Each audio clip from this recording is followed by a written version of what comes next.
Dakle, u današnjem podcastu razmatramo više problem obrazovanja za održivi razvoj. Pripremili smo ga u okviru projekta Ruka u testu Ljiljana i Stevan Jokić.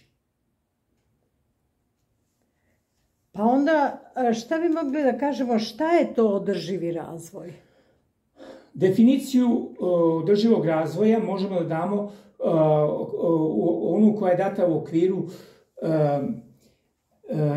Svetske komisije za životno okruženje i nosi naslov Naša zajednička budućnost. Ona je data 1987. godine, dala je gospođa Gro Harlem Brundtland i ona glasi ovako: održivi razvoj je razvoj koji teži da zadovolji potrebe sadašnjih generacija, a da istovremeno ne dovede u pitanje sposobnost budućih generacija da zadovolje svoje potrebe.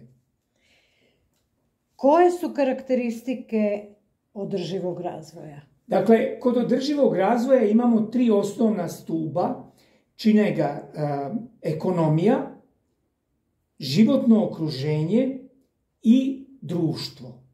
Sad, mogli bi da kažemo da je dimenzije okruženja proističe iz same definicije i odnosi se na kontrolu kvantiteta materije i energije sa kojom mi pokušavamo nešto da realizujemo.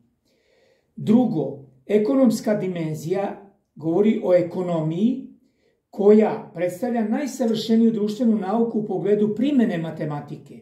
Međutim, ona je istovremeno najnesavršenija društvena nauka u humanom pogledu jer je potpuno apstrahovala socijalne, istorijske, političke, psihološke aktivnosti od ekonomskih.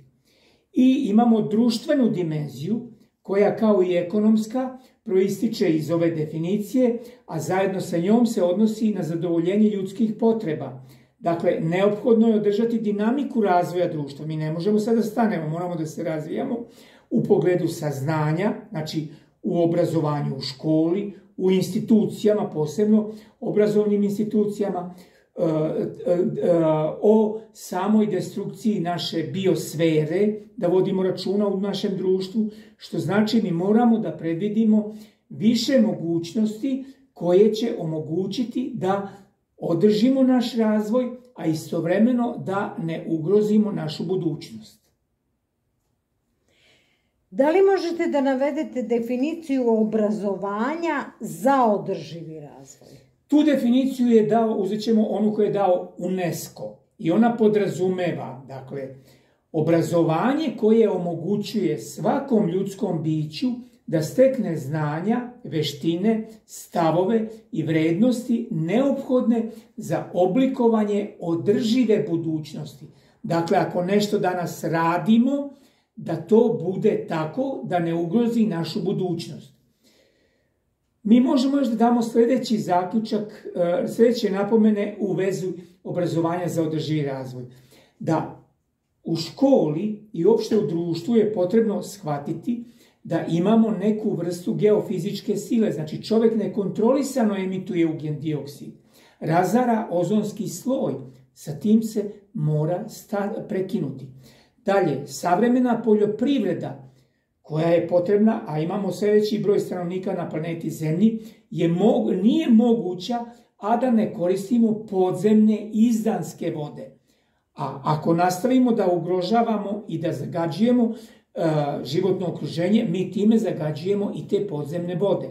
Dakle, klimatske promjene u stvari prouzrokuju također ogromne društvene promjene i mi smo o tome govorili u nizu naših videoklipova. Postojeća tehnička koncepcija nije u stanju da ostvari predviđanje na duži rok, jer mi i dalje oštećujemo ozonski sloj i emitujemo ugljen dioksid i druge gasove efekta staklene bašte. To bi otprilike bilo, još možemo niz primjera da navedemo, ali to su osnovni. Šta bi učenicima u okviru obrazovanja za održivi razvoj trebalo posebno naglasiti? Potrebno je posebno naglasiti da moramo da budemo realni i da shvatimo da mi ne možemo više kao što je bilo ranije da prevazilazimo i pomeramo granice prirode.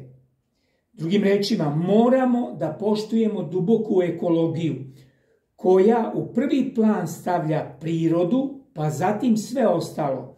A time mi drastično redukujemo mogućnosti inovacija, jer inovacija mora da bude dobro osmišljena da bi zadovoljila sve ove potrebe i zahteve u vezi duboke ekologije. Zatim je potrebno da shvatimo pogubnost principa da autori aktivnosti, na primjer nekih inovacija, novih tehnologija, nemaju nikakvu odgovornost za moguće štetne efekte na potrošače i druga živa bića, a to je sada uglavnom slučaj. Šta bi mogli da zaključimo? Mogli bi da zaključimo da obrazovanjem za održivi razvoj i podučavanjem primjenom istraživačkog pristupa, to jest naučnim opismenjavanjem, informatičkim opismenjavanjem, omogućujemo učenicima i svim zainteresovanim u društvu da se kompetentno uključe u diskusiju o zaštiti životnog okruženja.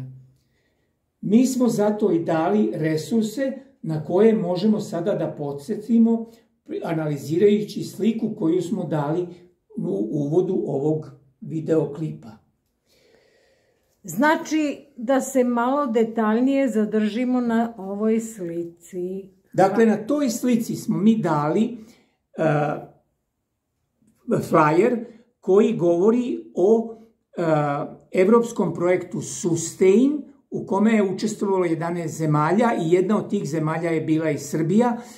Projekt sam vodio u okviru instituta Vinča.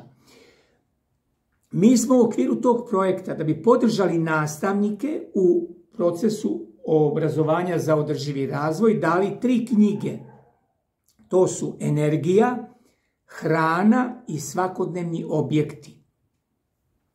Kod te 3 knjige vi ćete u uvodu naći u svakoj od tih knjiga koje smo dali na srpskom jeziku ta 3 stuba održivog razvoja, znači ekonomiju, zatim okruženje i društvo. Osim toga, dali smo nastavnicima niz knjiga, 20 knjiga koje smo izdali kod raznih izdavača u Srbiji i koje se primjenjuju u okviru STEM-a, to jest nauka, tehnologija, inženjerstvo i matematika.